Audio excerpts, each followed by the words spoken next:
கர்த்தருடைய பரிசுத்த ஸ்தோத்திரம் உண்டாவதாக. நம்ம அழிக்க வேண்டிய ஆவிகள் சில இருக்குது. நம்ம சுய புத்தியின் மேல் சாயாமல் ஆவியின் கிரிகளை கர்த்தராகிய இயேசு கிறிஸ்து நாமத்தினால் நம்ம என்ன செய்யணும்? கட்டி அழிக்கணும். அப்படிப்பட்ட சில ஆவிகளை நம்ம பார்ப்போம். சுய புத்தியின் மேல் சாய செய்யும் ஆவி, நீதிமொழிகள் 3:5. வேதத்தின் போதகத்தை மறக்க செய்யும் ஆவி, நீதிமொழிகள் 3:1. துச்சிந்தனைகளை கொண்டு வரும் ஆவி, தீய சிந்தனைகள் நமக்கு எப்போவுமே கொடுத்துக்கொண்டே இருக்கும். அது நீதிமொழிகள் 12:2 இருக்குது. தன்னை ஞானி என்று என்ன செய்யும் ஆவி, நம்மளே நினச்சிக்கோம்.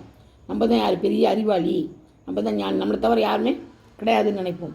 அது நீதிமொழிகள் 3:7 இருக்குது. தன்னைத்தான் கனம் பண்ணிக்கொள்ள செய்யும் ஆவி, நம்மளே பெருமை பாராட்டுக்கொள்வோம். நான் இப்படி எனக்கு இது தெரியும், எனக்கு அது தெரியும், நான் இதை செய்வேன், நான் அதை செய்வேன் அப்படின்னு நம்மளே என்ன செய்வோம்?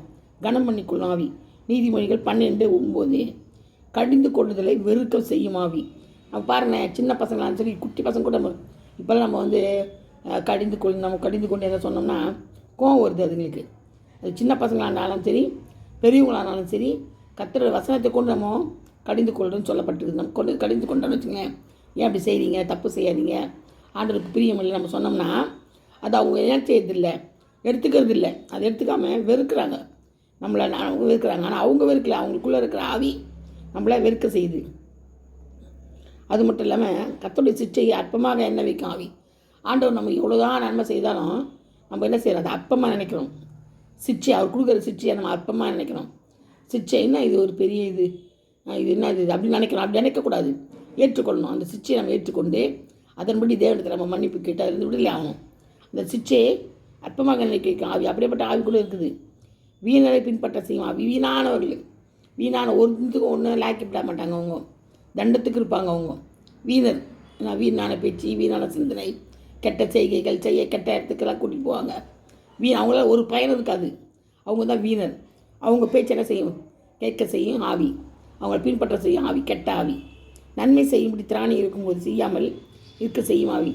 ஸோ நம்ம நன்மை செய்யணும், நம்ம கேட்குறாங்க நம்மகிட்ட, ஐயா இதை செய்யுங்க, எங்களுக்கு உதவி செய்யுங்க. நம்மகிட்ட அது தெரியும் இருக்குது, ஆனால் நம்ம கொடுக்க மாட்டோம். என்ன செய்வோம்? போயிட்டு நாளைக்கு வாங்க, நாளைக்கு வாங்க, நான் கேட்டு பார்க்குறேன், நான் ஃப்ரெண்டுகிட்ட கேட்குறேன், பணமாக இருந்தால் ஃப்ரெண்டுகிட்ட கேட்டு தரேன், வேறு எதனா பொருள் இருந்தால் போயிட்டு வாங்க, அப்புறமா பார்த்து செய்யலாம் அப்படின்னு சொல்லி இருமப்பாக இருப்பாங்க. அப்போ அவங்க வீட்டிலலாம் பாவம் படுத்து கொள்ளுமா? நீ திராணி இல்லாமல் இருந்தீன்னா, நன்மை செய்யும்படி திராணி உனக்கு இருந்தும் செய்யாமல் இருந்தீங்கன்னா உங்கள் வீட்டு வாசப்பட பாவம் படுத்திருக்கோன்னு சொல்லப்பட்டிருக்குது. அதனால தான் அப்படி செய்ய தூண்டுகிற ஆவி, நீதிமொழிகள் 3:27 சொல்லப்பட்டிருக்குது. அதே மாதிரி நீ 12:11 சொல்லப்பட்டிருக்குது, வீணரை பின்பற்ற ஆவி. இந்த காலங்களில் நம்ம ரொம்ப நம்ம துஷ்டர்கள் கண்டு விலகி பொய்யை விரும்பாமல் உண்மையை விரும்பி கர்த்தருக்கு பிரியமாக நடந்தோம்னு வச்சுங்களேன், அது நமக்கு ரொம்ப நல்லதாக இருக்கும். துஷ்டருடைய வலையை விரும்ப செய்யும் ஆவி, துஷ்டர்கிட்ட தான் போக சொல்லும், அவங்களுடைய நடக்க சொல்லும். நான் துஷ்டரை தான் விரும்பும். கேவலமான நடத்தை உள்ளவர்கள்கிட்ட தான் நம்ம ஒன்றத்தை விரும்பி போவோம். அந்த நடத்தையை நம்மளை என்ன செய்யணும்? சரி நடத்திக்க செய்ய ஆவி, நீதிமொழிகள் 12:12 சொல்லப்பட்டிருக்குது. அதனால் நம்ம பொய் சாட்சி, பொய் பேசுவாங்க, வாயை திறந்தாலே பொய் தான் வரும். ஐயோ, அந்த மாதிரி பொய் நீங்கள் பார்க்க முடியாது. இருக்கிறது இல்லைன்னுவாங்க, இல்லாது இருக்குதுன்னுவாங்க, ஆமான்னுவாங்க, ஐயோ நான் பார்த்தேன்னுவாங்க, கண்ணால் சாட்சின்னுவாங்க. ஆனால் அவ்வளவு என்னது? பொய் சாட்சி சொல்லாதிருப்பாயாக. நாட்டத்தில் பொய் சாட்சி சொல்லக்கூடாது, அது ஒரு கேடான வழி. அதுக்கு ரெடியாக இருப்பாங்க பொய் சாட்சி சொல்கிறதுக்கு. அந்த ஆவி செய்யும், கிரியை செய்யும். நீதிமொழிகள் 12:17 சொல்லப்பட்டது. காரணமின்றி வழக்காடு செய்யும் ஆவி, காரணமே இருக்காது, நமக்கும் அவங்களுக்கும் சம்மந்தமே இருக்காது. அவங்கள பற்றி நம்ம பேசக்கூட இருக்க மாட்டோம். ஆனால் வீணான விதாண்டவாதம் பண்ணுவாங்க, நம்மக்கிட்ட வழக்காடுவாங்க. நான் இப்படி, நீ இப்படி தான் செய்கிறிய, நீ அப்படி பண்ணுறிய, நமக்கு சம்மந்தமே இருக்காது. அவங்களுக்கும் நமக்கும் சம்மந்தம் இருக்காது. நம்மள என்ன செய்வாங்க? அந்த மாதிரி வழியில் தள்ளி விடுவாங்க. அப்படியாப்பட்ட ஒரு ஆவி கிரி செய்யும். அதெல்லாம் என்ன செய்யணும்? கட்டி ஜெபிக்கணும். அந்த மாதிரி ஆவிகளுக்கு கட்டி ஜெபிக்கணும். ஒருத்தருக்கு பேசினா பரவாயில்ல, பாய்சன், அவங்க வாயிலேருந்து வரதெல்லாம் பாய்சனாக இருக்கும். வார்த்தைகளை ஒன்று ஈட்டி குத்து போல் இருக்கும். அந்த வார்த்தையிலே செத்துருவாங்க. மனுஷன் கொலை செய்ய வேண்டியதில்லை, கத்தி எடுத்து குத்த வேண்டியதில்லை. அவங்க வார்த்தையை நம்மள என்ன செய்யணும்? கொன்றும். அவங்க வார்த்தையை நம்மளை கொண்டு தித்துரும். அவ்வளோ பயங்கரமானது வார்த்தைகள். இச்சையை துணுத்துக்கான வார்த்தைகள், கேவலமான வார்த்தைகள், கெட்ட வார்த்தைகள், இதெல்லாம் செய்யணும். சுருக்குன்னு பேசுவாங்க. நம்ம ஒன்று சொன்னால் 4 பேசுவாங்க. நமக்கு வெறுத்துடும். ஐயோ என்ன அப்படி பேசுகிறாங்களே, கேவலமாக பேசுகிறாங்களே என்னன்னு நினைப்போம். அந்த அப்படியே சாவடிக்கிற மாதிரி இருக்கும். அந்த வார்த்தைகளை ஒன்றும் வருஷமாக இருக்கும், பயங்கர வருஷம். அந்த மாதிரி இருக்கும் வார்த்தைகள். அந்த மாதிரி வார்த்தைகள்லாம் தூண்டுகிற ஆவி. அந்த ஆவி தான் நான் அந்த பேச வைக்கிற ஆவி தான் நம்ம என்ன செய்யணும், கட்டி ஜெபிக்கணும். அதை தான் ஆண்டவர் சொல்கிறார், கட்டி ஜெபிக்கிறதுக்கு தான் இந்த வல்லமைகளை மேற்கொள்ளுன்னு சொல்கிறாரு. ஏன்னா தீங்கை பிணைக்கிற கபட ஆவி, இது உங்களுக்கு 12-20 சொல்லப்படுது. தீங்கை பிணைக்கு தான். தீங்கை பிணைப்பதுனா என்ன ஆகுதுன்னா, தீமையான காரியங்களை நம்மளோட சேர்த்துருமா. நம்ம செஞ்சே இருக்க மாட்டோம் ஒரு தப்பு கூட, அது என்ன செய்யும், அது அழகாக வந்து நம்மகிட்ட சேர்த்துடும். அந்த ஆவி என்ன செய்ய சொல்லும், தீங்கை பிணைக்க நமக்கு பொய்யா பேசி நம்மளை அந்த தீங்களை தள்ளி விட்டுரும். அது ஆட்டோமேட்டிக்காக வந்துடும். அது அழகாக நம்மகிட்ட செய்யும், அது ஆவி பேசும். அது தீங்கி பிணைக்கிற ஆவி. அந்த ஆவி என்ன செய்யக்கூடாது, நம்ம மேற்கொள்ளணும். அந்த சத்துரு என்ன செய்யணும், மேற்கொள்ளணும். அந்த மாதிரி தீமையை பிணைக்கிற ஆவியை நம்ம மேற்கொள்ளணும். அதுதான் முக்கியம். மேற்கொண்டு அதை என்ன செய்யணும், ஆண்டவர் பாதத்துக்கு கீழே எரிச்சு போடணும். நம்மளுடைய பாதத்துக்கு கீழே எரிச்சு போடணும். இயேசு நாமத்தில் கட்டி ஜெபிக்கணும். இயேசு நாமத்தில் என்ன செய்யணும், அதை மேற்கொள்ளணும், ஜெயத்தை எடுக்கணும். இயேசு நாமத்தில் நமக்கு ஜெயம் கிடைக்கணும். அப்படி தான் அதை கீழே என்ன செய்யணும், பாதத்தில் கட்டி ஜெபிக்கணும். அதுதான் நமக்கு சொல்கிறது, நமக்கு தேவையானது அதுதான்.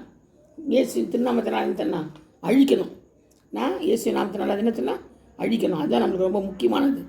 உங்களுக்கு புரிஞ்சிருக்கும்னு நினைக்கிறேன். பக்தி வைராக்கியமாக இருக்கிறவங்க கூட அது கேட்டுட்டோம்.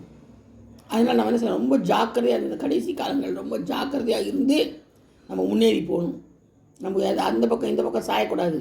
குதிரையை போல கடிவாளம் போட்டு போகணும். கண்களுக்கு கலிக்கம் போட்டு போகணும். இப்போ பயங்கரமான காலம் இது.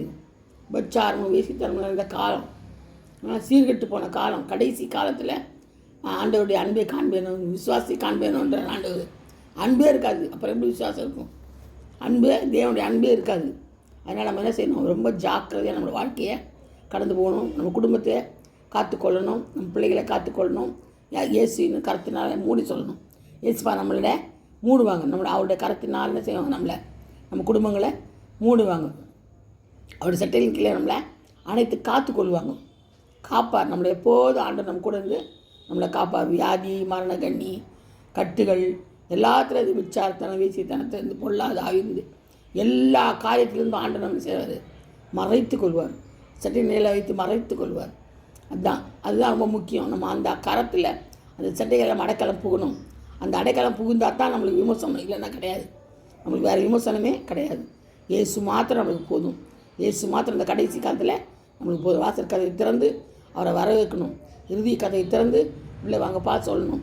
இயேசுப்பா தான் நம்மளுக்கு எல்லாமா இருக்கிறார். நித்திய ஜீவனை தருகிற அவர் தான். நம்முடைய சுவாசம் அவருடைய இது. நம்ம காற்று போச்சுன்னா முடிஞ்சு போச்சு. அவர் கருத்தில் இருக்குது. நம்மளுடைய ஜீவன் அவருடைய பலத்த கருத்தில் இருக்குது. நம்ம பலத்த கருத்துக்குள்ள நம்ம என்ன செய்யணும், எப்போதும் அடங்கி இருக்கணும். தேவசத்தை மாத்திரம் நம்ம செய்யணும். தேவசத்தம் இல்லாது அவருக்கு பிரியமில்லாத எந்த காரியமும் வாழ்க்கையிலையோ குடும்பங்களில் நடக்கக்கூடாது. ஆமாம். அதனால் நீங்கள் எல்லாம் என்ன செய்யுங்க, இந்த புதிய வருடத்தில் புதிய அபிஷேகத்தினால், புதிய வல்லமையினால் என்ன செய்யுங்க, கர்த்தராகிய இயேசு கிறிஸ்துவை விசுவாசித்து அவருடைய நீதியை தரிப்பித்துக் கொள்ளுங்கள். சரிங்களா? இதுதான் கடைசி காலம். வேறு வழியே இல்லை நம்மளுக்கு. இயேசுவை தவிர வேறு வழியே கிடையாது. அவரே எல்லாமா இருக்கிறார். கர்த்தர் தாமே இந்த காரியங்கள் எல்லாம் பாதுகாப்பார். அது மட்டும் வருகைக்கு நம்ம காணப்படணும். பரலோகத்துக்குரிய நம்ம மாற்றப்படணும். அதுதான் ரொம்ப முக்கியம். பரலோகத்தின் தேவனோடு நம்ம சேரணும். அதுக்கு என்னென்ன காரியம் நம்ம செய்யணுமோ அதை கர்த்தர்கிட்ட கேட்டு அது நடந்து நம்ம பரலோக ராஜ்யத்துக்குரியவர்களாக மாறணும். கர்த்தர் தாமே இந்த வார்த்தைகளை ஆசீர்வதிப்பாராக. இந்த மெசேஜ் எல்லாருக்கும் அனுப்புங்க. சப்ஸ்கிரைப் பண்ண சொல்லுங்கள். அப்போ தான் எல்லாருக்கும் அந்த நேரத்தில் மெசேஜ் போகும். சரிங்களா? எல்லோரும் சப்ஸ்கிரைப் பண்ண சொல்லுங்கள். மறந்துட்டேன் கூட உங்கள் ஃப்ரெண்ட்ஸ்கிட்ட சொல்லுங்கள். உங்களுக்கு ஆண்டவர் செய்வார், நன்மையான காரியங்களை செய்வார். சப்ஸ்கிரைப் பண்ணுறது எதுக்குன்னா பணத்துக்காக அல்ல, எல்லா மெசேஜும் போகிறதுக்காக தான். அநேகர் மற்றவங்க அப்படி போச்சுன்னா அநேகர் ரட்சிக்கப்படுவாங்க, ஞானஸ்தானம் எடுத்துக்கொள்வாங்க. ஒரு நாள் ஒரு வசனம் பேசும் இல்லையா? நம்மளால் அங்கே போய் அவங்க வீடு தேடி போய் பண்ண முடியுமா? பண்ண முடியாது. இதுதான் நமக்கு சரியான தருணம். வாட்ஸ்அப் மூலிமா எல்லாருக்கும் நம்ம இயேசுவை சொல்லணும். அதுதான் நம்ம கடமை.